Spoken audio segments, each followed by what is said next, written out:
Should artists quit their day job? An artist's life, full-time, part-time, or no time. Unless you are an artist who is independently wealthy, recently won the lottery, married rich, or live on a commune, the question, should artists quit their day job, has probably passed your mind. Many artists are forced by financial necessity to supplement their income while trying to gain recognition, and it is the goal of most young and emerging artists to one day be able to live from their arts. The reality is, for many aspiring artists, selling artwork can be an unpredictable source of income, and obtaining grants is time-consuming, competitive, and will only get you through for a short period of time. Some artists who weren't so fortunate to have had family financial support may need to make a critical decision in their art life early on. Financial stability through commercial or unrelated work, or scraping by from residency to residency until you build up enough momentum to let your art carry you. This process can take years, a lot of patience, and a lot of crashing of couches. For those who took the latter option and began a career outside of producing and selling artwork, leaving the security of employment can be equally difficult. However, if the drive to succeed in art is strong enough, the question of whether to be an artist or a full-time artist isn't as clear-cut as the question of how and when. Taking the first step. When I was a student, I wanted to become a doctor. It seemed rational, doable, and a sure way to succeed professionally. I had a genuine interest in medicine and began college with a major in biology as my ticket to med school. In the first 2 years, I underwent a drastic reconsideration of my life goals and values. I found that I was spending considerably more time in my art and liberal arts courses than I was in my science courses. Also, the allure of having a doctor title and the lifestyle attached to it lost its luster with time. I began seeing other doctors with demanding schedules and broken families and started to question if that was the future I indeed wanted. One day, after leaving an organic chemistry class early, only to sit in on a drawing class for fun, I recognized where my heart was pulling me. Soon after, I went to my college administration building and expressed my wish to change my major to a fine arts degree. The next day, I informed my parents of this not-so-hard decision, which I have repeatedly revisited over the years. My parents were in shock, to say the least. In hindsight, it must have been very difficult for them to handle the reality that I was exchanging a secure job with something so unknown and insecure. Reluctantly, they accepted my decision, but that didn't stop my father from pointing out the obvious to me each time we would drive past an underpass on the highway. "See under that bridge," he would say, "that's where you're going to end up." Working as a full-time artist versus part-time creative. After majoring in studio arts, I moved countries and tried to establish myself anew. I had many opportunities, including the ability to live with family, which helped me tremendously at this time to get my bearings. I participated in many exhibitions and residencies, traveling to different cities and regions, gaining experiences, and discovering my own personal mission as an artist. However, even with this blizzard of activity and artistic production and subsidization of housing costs, I struggled to make ends meet. Eventually, I picked up work as a photojournalist, took freelance jobs as an architectural photographer, and offered art classes for extra income. Later, my newfound experience in journalism led me to more offers to write as well as to shoot for magazines. The time I spent on my artistic development began to decrease, while my bank account began to fill itself out. I was shooting photographs, doing work that was creative and engaging, but the vision wasn't coming from me. Instead, it came from my editor. Eventually, I became a chief editor myself, and the editor inside my own head began dictating how I should shoot my subjects during photography sessions. For instance, I would purposely set aside empty space for text, or I would shoot in landscape format rather than in portrait format because I thought it would be easier for the design team later on.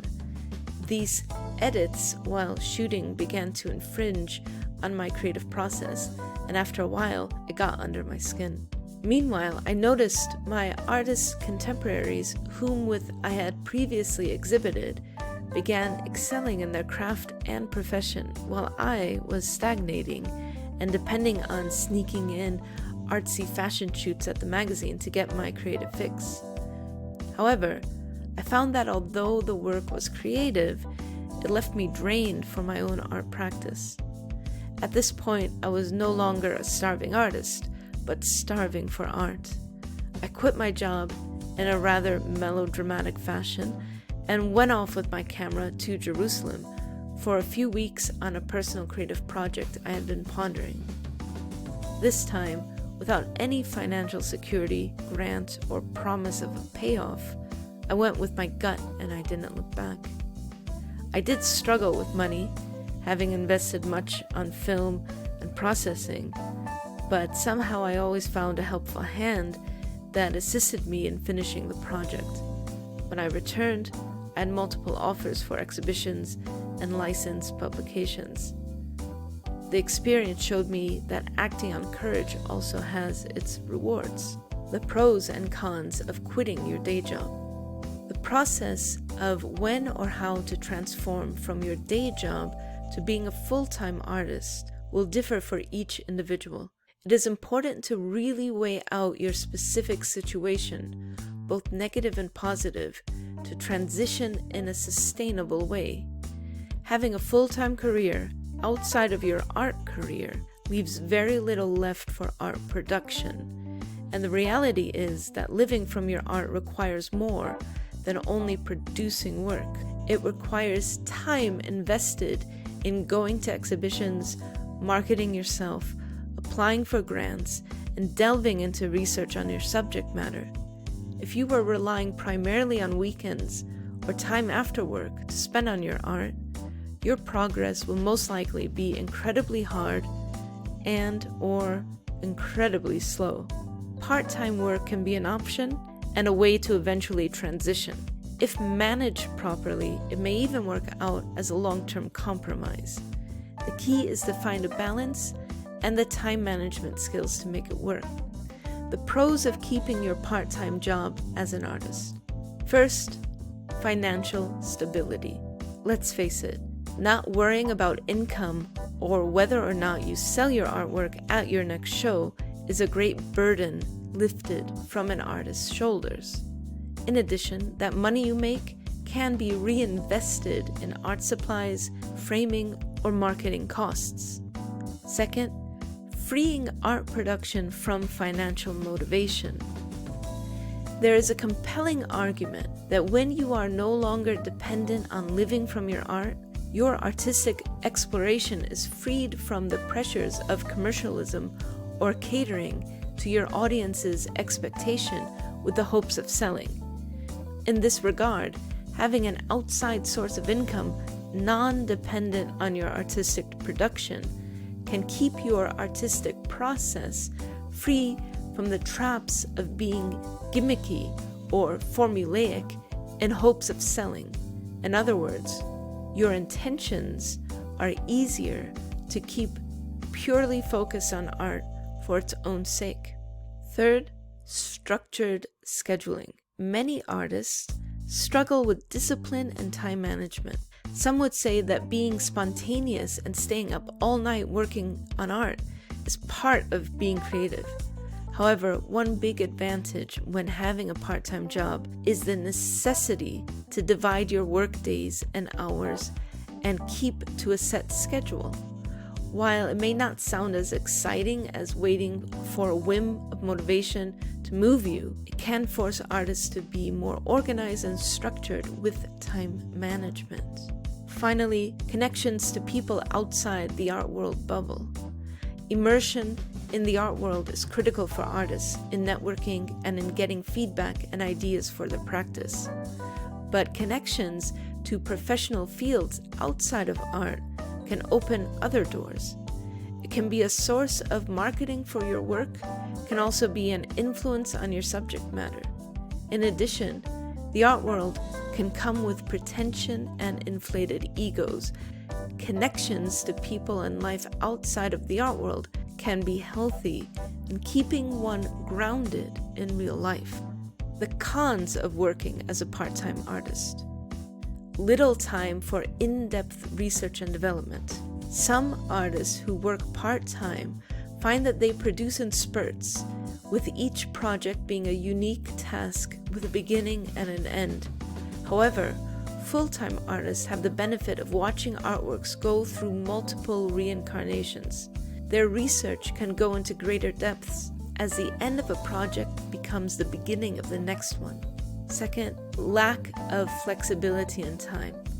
If you are not self-employed, taking time out for traveling to exhibitions or residencies can be close to impossible, and in the best case, it is still not in your own hands.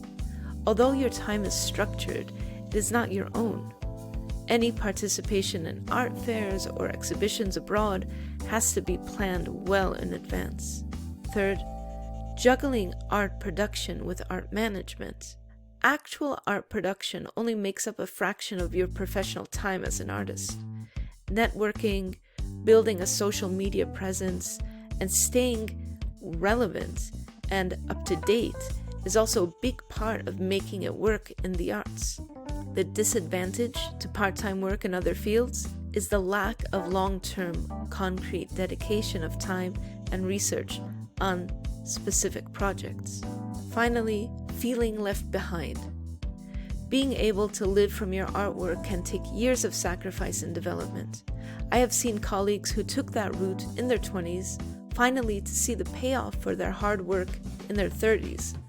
But when you're sitting behind at a desk at your day job, hearing about the praise and accomplishments of fellow artists can sometimes leave you feeling frustrated, not because you don't want others to succeed, obviously, but because deep down, it points out the gap between where you feel you should be professionally and where you are. Keeping your day job doesn't count you out, but it can slow you down. How to transition to a full-time artist. If time management isn't your strength, and if you feel you have the courage to make the lunge, plan for it ahead of time.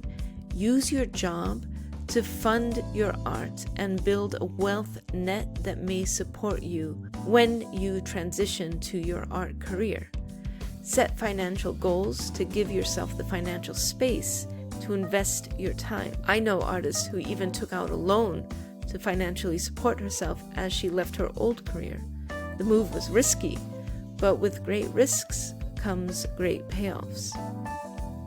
Alternatively, when considering the question, should artists quit their day job, you may opt for a more moderate approach, gradually transitioning from full-time to part-time work outside of the art world, and then continuing to reduce your workload until your art career begins to bear fruit. This strategy can work as long as you keep your eye on the prize and not lose focus of your goal. Total commitment to your life's artistic expression. Whatever you decide, good luck, and let me know how it goes.